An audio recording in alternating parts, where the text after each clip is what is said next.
Autoline Daily is brought to you by Bosch.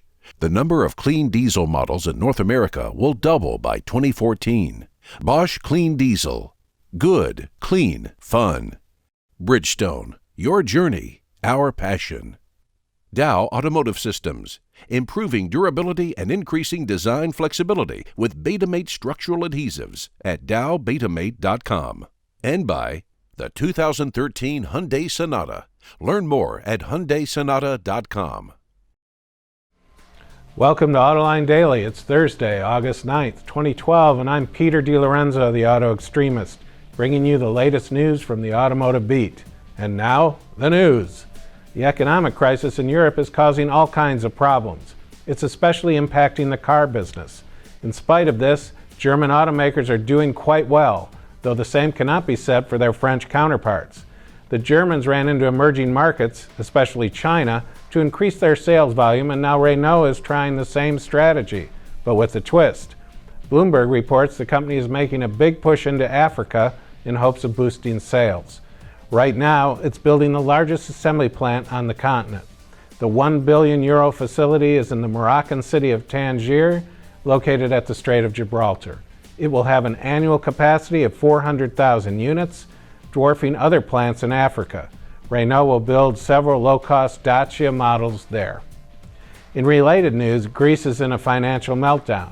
The southern European country faces huge unemployment and a falling standard of living as thousands of businesses close their doors. This is bad news for the auto industry as Greeks shun cars, but it's good for another sector of the economy. Bicycle makers are seeing a sales boom as people turn to low-cost transportation. In 2011, more than 200,000 bicycles were sold, up about 25% compared to 2010. That pace shows no signs of slowing down this year. Automakers have been flooding the Chinese market with passenger vehicles the last several years to boost sales, but now Ford is expanding into the heavy-duty truck market in the country. According to Bloomberg, Ford's commercial vehicle partner, Jiangling Motors, will spend up to $42 million to acquire Taiyuan Changan heavy truck company. The expansion is part of the company's plan to introduce 15 new models in China by 2015. But this is a very interesting development, especially since Ford sold off its heavy-duty truck business to Daimler a decade ago. Chrysler is set to introduce a CNG version of the Ram 2500 HD pickup truck.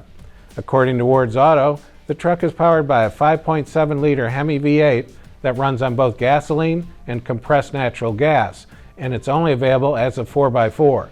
The truck is aimed at customers looking to save on fuel costs, but it doesn't have the same utility as a regular Ram.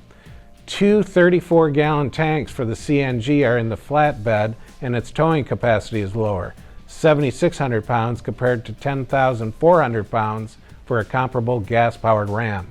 The Ram 2500 CNG is for fleet customers only and has a starting price of just over $46,000. The announcement that Dodge is pulling out of NASCAR at the end of this season was really no surprise. After Penske Racing, its only frontline team, decided to switch to Ford for the 2013 season, Dodge simply didn't have quality teams left of any consequence to field their cars. Dodge leaving NASCAR is yet another sign that the series is in decline, with ticket sales and revenue falling for the past 5 years. But it's also a sign that Sergio Marchionne and company never had the stomach for NASCAR, and he and his Italian brain trust won't miss it. Besides, Dodge has brought the Viper racing program back to the American Le Mans Series, so they'll be plenty busy trying to earn their chops back against BMW, Corvette, Ferrari, and Porsche. If you want more details on the Dodge pullout from NASCAR, read my Fumes column on AutoExtremist.com. Up next, state governors are joining forces to save the U.S. auto industry, or so they'd have you believe. You know why I pulled you over, ma'am? I need you to recalibrate the Doppler shift on the return signal. Radar's on the frisk. Do Sonata drivers know something you don't? The Sonata from Hyundai. Michigan Governor Rick Snyder is forming an auto caucus comprised of a bipartisan group of 4 governors to support policies aimed at boosting the U.S. auto industry. Snyder revealed his National Governors Auto Caucus yesterday in a speech at the Center for Automotive Research's annual management briefing seminars in Traverse City, Michigan. Snyder, along with Governors Jay Nixon, the Democrat from Missouri, Bill Haslam, the Republican from Tennessee, and Pat Quinn, the Democrat from Illinois, are founding members, although it will be open to all governors. The goal of the caucus is to provide, quote, a forum for governors to discuss bipartisan, non-controversial issues related to the auto industry and its 8 million jobs, the governor said in a statement. The caucus will explore broad policy frameworks, initiatives, and developments that impact the industry at large and are consistent with a strong auto manufacturing presence in the country. Good luck with that, Rick. When I hear terms like broad policy frameworks and initiatives, all that means is more hand-wringing and posturing by a group of Pollyanna politicians hoping that things will be different. Well, hoping and hand-wringing isn't going to make one bit of difference, especially when you have politicians in Washington and Northern California armed with the stated mission of eradicating the automobile from the U.S. Wake up and smell the coffee, Rick. It's going to take a lot more than a governor's caucus to make a dent in the growing movement to lynch the automobile. And that's the high-octane truth for Thursday, August 9th.